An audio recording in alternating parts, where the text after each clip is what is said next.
My dear students, सभी को नमस्कार।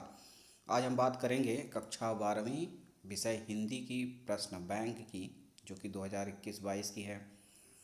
इस प्रश्न बैंक को डाउनलोड करने का जो वीडियो है चैनल पर है, तो आप चेक कर सकते हैं। जैसे ही आप इसको डाउनलोड करेंगे तो इसमें सबसे पहले आपको मिलेगा संशोधित ब्लूप्रिंट, ठीक है, हिंदी विषय का। इसको आप चेक कर सकते हैं। इसके बाद सबसे पहले आपको इसमें क्वेश्चन बैंक में काव्य खंड आपकी दो बुक है। पहला है आरोह भाग 2 और दूसरा है वितान भाग 2, ठीक है। तो उसमें से प्रश्न बनते हैं। तो सबसे पहले काव्य खंड से क्वेश्चन आएगा, जो कि 17 नंबर तक का रहेगा। इसमें जो भी मल्टीपल चॉइस क्वेश्चंस हैं, है ना, इस तरह से क्वेश्चंस आएंगे, ठीक है।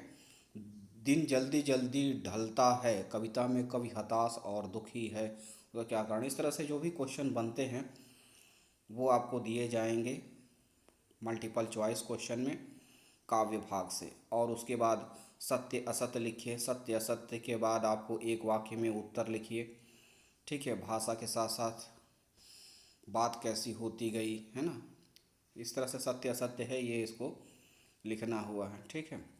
तो आप इसको चेक कर सकते हैं। और इसमें फिल इन द ब्लैंक्स है, तो फिल इन द ब्लैंक्स भी आपको इसमें चेक कर सकते हैं। सही जोड़ी बनाइए, ये सभी में आपको आएगा, चाहे वो पद्य खंड में हो, गद्य खंड में हो, आरोह भाग 2 में हो, वितान भाग 2 में हो, ठीक है। तो सब तरह से ये जो है क्वेश्चंस बनते हैं, तो उनकी प्रैक्टिस अच्छे से करें ताकि उससे रिलेटेड क्वेश्चन आप सॉल्व कर पाएँ।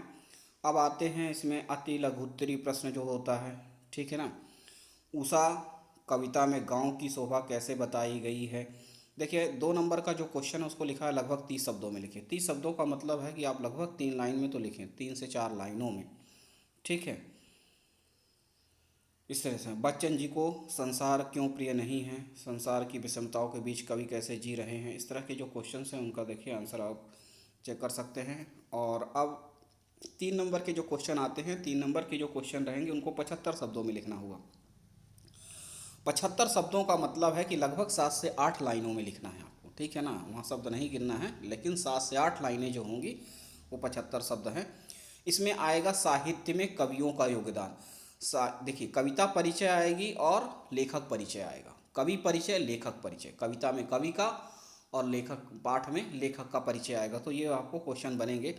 तो ये 3 बिंदु होती है। 2 मुख्य प्रमुख रचनाएं, भाषा और शैली, और साहित्य में स्थान, ठीक है। तो कवि के नाम आएंगे, इसी तरह से उधर आपको लेखक के भी आएंगे। सेम चीज़ रहेगा, 2 प्रमुख रचनाएं, भाषा और शैली, साहित्य में स्थान। यहाँ पर कवि है, वहाँ पर लेखक होगा, ठीक है। इस तरह के क्वेश्चन बनेंगे। 3 नंबर के क्वेश्चन रहते हैं। इसमें देख लीजिए कौन कौन से कवि हैं। गोस्वामी तुलसीदास, राम शेर बहादुर सिंह, हरिवंश राय बच्चन, कुंवर नारायण, रघुवीर सहाय, ठीक है। अब आते हैं संदर्भ प्रसंग सहित व्याख्या।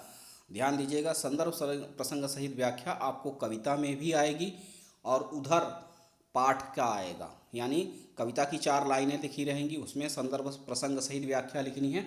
फिर आपको आएगा गद्यांश का, यानी पाठ की 4-6 लाइनें रहेंगी, उसका संदर्भ प्रसंग सहित व्याख्या, ठीक है। तो उसकी आप प्रैक्टिस कर सकते हैं। दोनों जगह सेम ही चीज़ें हैं, सिर्फ आपको फ़र्क आएगा उन जो चीज़ों का अर्थ बताने में। बाकी संदर्भ प्रसंग सहित लगभग जो है सेम चीज़ें उसी तरह से रहती हैं, फॉर्मेट वही रहेगा, ठीक है। लगभग 120 शब्दों में लिखना है, तो ये कर सकते हैं आप।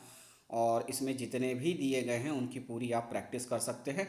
अब आ गए गद्य खंड में। गद्य खंड में भी आपका 17 नंबर का रहेगा, पद्य खंड में भी था। इस प्रकार से बाकी भी multiple choice questions, fill in the blanks और बाकी जितने भी क्वेश्चन इसमें भी बनते हैं वो भी आपको इसमें भी मिलेंगे, जैसा कि आपको शुरू में मिले थे, ठीक है। सभी प्रकार के क्वेश्चंस इसमें भी रहेंगे, तो इनकी आप प्रैक्टिस कर सकते हैं। सबसे अच्छी बात यह है कि इसके लास्ट में आपको fill in the blanks, multiple choice question, 1 word, एक शब्द में उत्तर दीजिए, सत्य असत्य, इन सभी के उत्तर भी मिल जाएंगे, आंसर भी मिल जाएंगे। तो आप उनकी प्रैक्टिस अच्छे से कर सकते हैं, क्योंकि ताकि आपको उतने में तो कोई दिक्कत ना हो। अब आ गए इसमें, देखिए जैसा कि मैंने आपको बताया था कि गद्य खंड में आएंगे तो लेखक का परिचय आएगा, ठीक है। इसमें महादेवी वर्मा हैं, फणीश्वर नाथ रेणु हैं, हजारी प्रसाद द्विवेदी है, जैनेन्द्र कुमार हैं, इस तरह से जो लेखक है उनका है। और इसमें देखिए गद्यांश की संदर्भ प्रसंग सहित व्याख्या, पद्यांश में था, गद्यांश में भी है। तो इस तरह से लाइनें दी गई हैं, है ना, पढ़ सकते हैं। और उसके अनुसार से जो है आप उसको सॉल्व कर सकते हैं। तो इनकी प्रैक्टिस करें। अब आ जाते हैं विधान में। ठीक है, विधान भाग 2, इसमें से 7 नंबर का जो है आएगा। तो इसमें जितने भी फिल इन द ब्लैंक्स उसी कैटेगरी के जैसे क्वेश्चन आपको पहले आरोह में मिले थे, विधान में मिले थे, ठीक है, उसी तरह के क्वेश्चन जो है इसमें भी आपको मिलेंगे। ठीक है, और जितने भी प्रकार के क्वेश्चन इसमें हैं, fill in the blanks, multiple choice questions, one word answer, सभी के आंसर हैं, तो उसको आप चेक करके आप उसकी तैयारी कर लें। फिर 2 अंक के क्वेश्चंस आएंगे, ठीक है ना, क्लियर। और उसके बाद आपको 30 शब्दों में लिखना होगा, तो क्वेश्चन आप देख सकते हैं। अभिव्यक्ति और माध्यम है इसमें, तो ठीक है, इससे रिलेटेड जो है 7 नंबर के क्वेश्चंस आएंगे, तो इनको भी आप तैयार कर सकते हैं। इसमें भी मल्टीपल चॉइस क्वेश्चंस रहेंगे, बाकी चीज़ें जैसा कि सत्य असत्य है, ठीक है ना, आप इसमें देख सकते हैं। सिर्फ ग्रामर से रिलेटेड कुछ चीज़ें हैं इसमें, ठीक है। और फिल इन द ब्लैंक्स भी आएगा इसी से रिलेटेड, मैच द कॉलम भी आएगा। अब आते हैं इसमें जो है अति लघुत्तरी में फ्लैश या ब्रेकिंग न्यूज़ से क्या तात्पर्य है, समाचार लेखन के कितने करारे होते हैं, नाम लिखिए, जन संचार के प्रमुख साधन कौन कौन से हैं। तो ये सिंपली जो ग्रामर से रिलेटेड है उस तरह से है। और इसमें समाचार लिखने की किस शैली को प्रदर्शित करता है और क्यों, संपादन के सिद्धांत लिखिए, संपादकीय का क्या महत्व है, समाचार के स्रोत से क्या तात्पर्य है, ठीक है, रेडियो रूपक किसे कहते हैं, अच्छी कहानी की विशेषताएं लिखिए, नाटक कितने तत्व होते हैं, नाम लिखिए, नाटक में संवादों का क्या महत्व है। ठीक है, इस तरह से क्वेश्चंस बनते हैं। और काव्य बोध में कहने का मतलब है कि यहाँ पर कविता से रिलेटेड जो भी आपके क्या रहेंगे, ग्रामर, व्याकरण काव्य से रिलेटेड रहेगा और पाठ से रिलेटेड भी रहेगा, गद्य और पद्य से, तो उसमें है देखिए। और इसमें आपको वही मल्टीपल चॉइस क्वेश्चन और बाकी सब बनेंगे, और जो है ठीक है ना, क्योंकि पूछा जाएगा और उसमें फिर उसके बाद डायरेक्ट क्वेश्चन भी आएंगे, एक वाक्य में उत्तर लिखिए, ठीक है ना, कि संचारी भाव की संख्या कितनी मानी गई है, ग्रामर है, व्याकरण। दोहे को उल्टा करने से कौन सा छंद बन जाता है, 40 चौपाइयों वाली रचना को क्या कहा जाता है, तैरती सांझ में कौन सा अलंकार है, दिन जल्दी जल्दी ढलता है पंक्ति में कौन सा अलंकार है, 22 से 26 वर्ण वाले छंद को क्या कहा जाता है, काव्य गुणों की संख्या कितनी मानी गई है, ठीक है ना, कविता में रुकने और आगे बढ़ने के नियम को क्या कहते हैं। ठीक है, इस तरह से कविता से रिलेटेड जो व्याकरण है वो भी आएगा, उससे related fill in the blanks, उससे रिलेटेड ट्रू फॉल्स, सत्य असत्य, इस तरह से जो है पूरे क्वेश्चन उसमें बनते हैं। मैच द कॉलम भी कविता छंद, घनारी छंद, दोहा छंद इधर, और उससे रिलेटेड मैच भी करना है।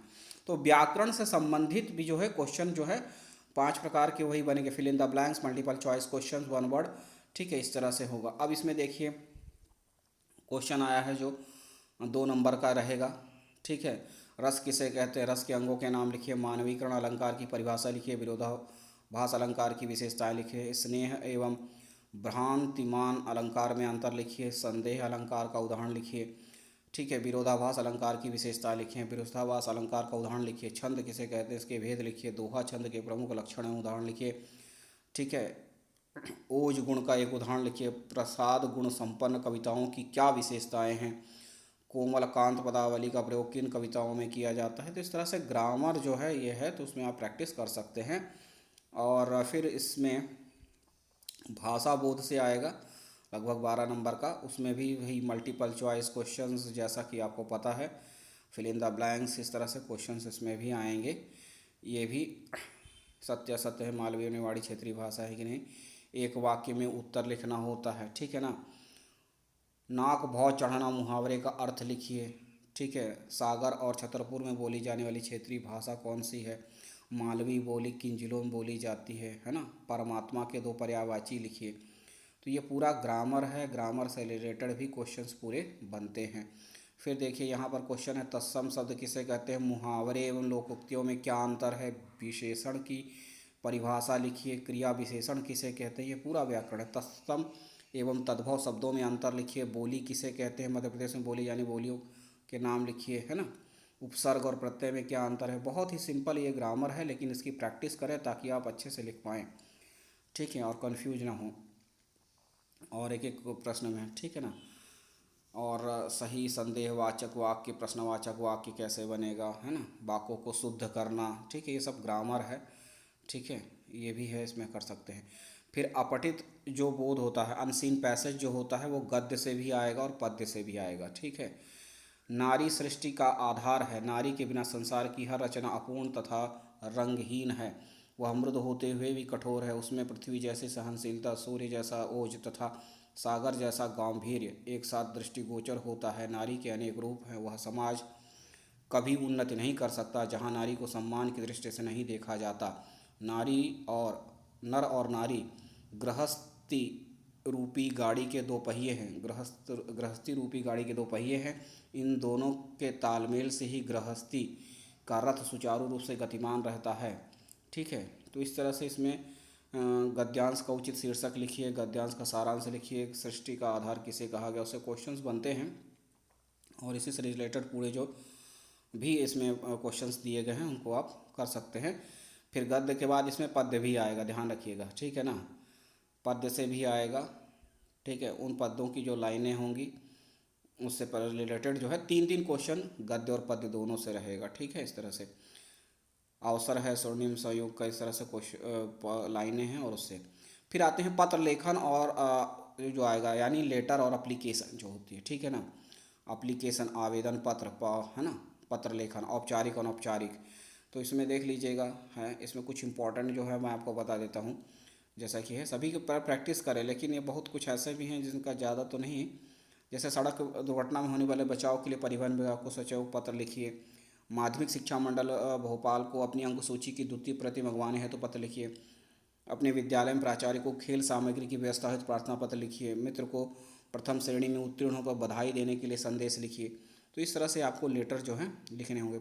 पिताजी को अपने पढ़ाई के संबंध में विस्तृत जानकारी पत्र द्वारा प्रेषित कीजिए, ठीक है। तो इनकी प्रैक्टिस कर लें, इसमें से कोई भी एक आएगा।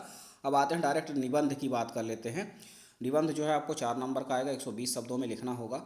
लोकतंत्र और हमारा दायित्व, लोकतंत्र में चुनाव की भूमिका, भारतीय संस्कृति, मेरा प्रिय लेखक, प्रदूषण के दुष्प्रभाव, मोबाइल के दुष्प्रभाव, भारत युवाओं का देश, स्वच्छता अभियान, इंटरनेट एक वरदान, महिला सशक्तिकरण, पुस्तकों का महत्व, हमें चाहिए अच्छे शिक्षक, हिंदी भारत की पहचान, ये हैं।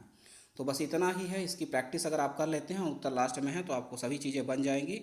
और मिलते हैं अगले वीडियो में, तब तक के लिए नमस्कार, धन्यवाद।